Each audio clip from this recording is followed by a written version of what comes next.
If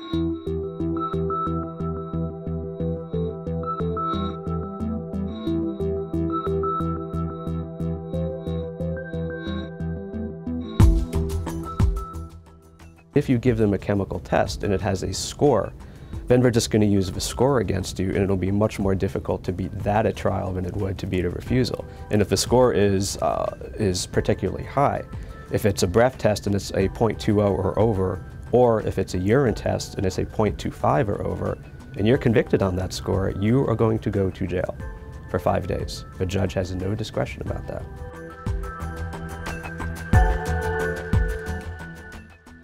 Now, there are consequences of refusal for sure, but there are much more serious consequences if you submit to the test.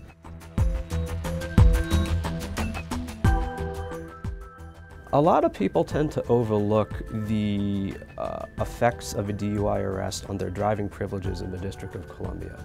For people who are licensed in DC, it is absolutely mandatory, in my view, for your own good, to request a hearing at the Department of Motor Vehicles within that 10-day time frame. What that will do is it will protect your driving privileges in the District of Columbia, at least up until the hearing. Some folks who are licensed outside of DC figure, well, I don't drive in the district that much, I don't care if I get suspended in DC, I'm just going to let it go. When it comes time for you to renew your license, you are going to have to clear that suspension from the district before you go to renew your license. So I always advise it's to your benefit to request a hearing and try and beat it now instead of simply letting it expire and having to deal with it a couple years down the road when you need to get your license renewed.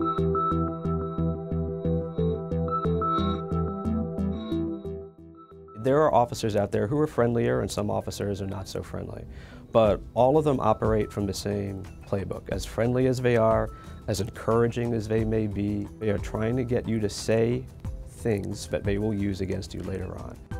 It's a trap.